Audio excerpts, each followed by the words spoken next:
بسم اللہ الرحمن الرحیم۔ تمام تعریفیں اللہ تعالیٰ کے لیے ہیں جس نے ہمیں پیدا کیا، اور بے حد درود و سلام ہوں حضرت محمد مصطفیٰ صلی اللہ علیہ وآلہ وسلم پر، جن کے صدقے سے اللہ تعالیٰ نے 18,000 مخفی مخلوقات کو پیدا فرما کر دنیا آباد فرمائی۔ السلام علیکم viewers, welcome to my channel تقدیر بدلتی ہے۔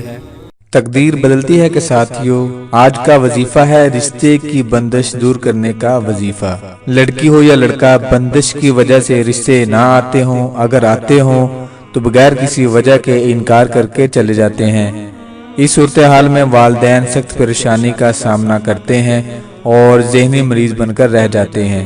اللہ کے فضل و کرم سے ان تمام پریشانیوں سے بچنے کے لیے آج جو وظیفہ لے کر حاضر ہوا ہوں، اس وظیفے کے عمل سے آپ ان تمام پریشانیوں سے بچ سکتے ہیں اور اللہ کے فضل و کرم سے بہت جلدی نیک اور اچھے رشتے ملنا شروع ہو جائیں گے۔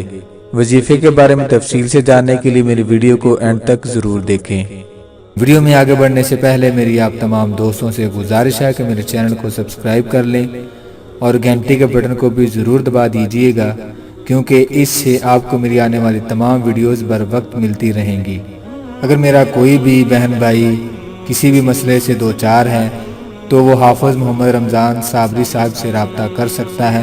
اسکرین پر نمبر دے دیا گیا ہے، آپ اس نمبر پر واٹس ایپ کر کے اپنا مسئلہ بیان کر سکتے ہیں۔ اللہ تعالیٰ کے فضل و کرم سے جناب حافظ محمد رمضان صابری صاحب ہر مسئلے کا حل اللہ تعالیٰ کے پاک کلام سے کرتے ہیں۔ وظیفہ: اگر کسی لڑکی یا لڑکے کی بندش کی وجہ سے شادی میں رکاوٹ ہو یا رشتہ ہی نہ آتا ہو تو لڑکا یا لڑکی یا اس کی ماں صبح فجر کی نماز کے بعد اور شام کو مغرب کی نماز کے بعد 41 بار درود ابراہیمی پڑھ کر دعا کرے تو بہت جلد نیک اور اچھے رشتے کا اللہ کے فضل و کرم سے انتظام ہو جائے گا اور رکاوٹ دور ہو جائے گی۔ 21 دن تک عمل کریں، انشاءاللہ عز و جل رشتے کی بندش ختم ہو جائے گی اور رشتے آنے شروع ہو جائیں گے۔ درود ابراہیمی یعنی کہ نماز والا درود۔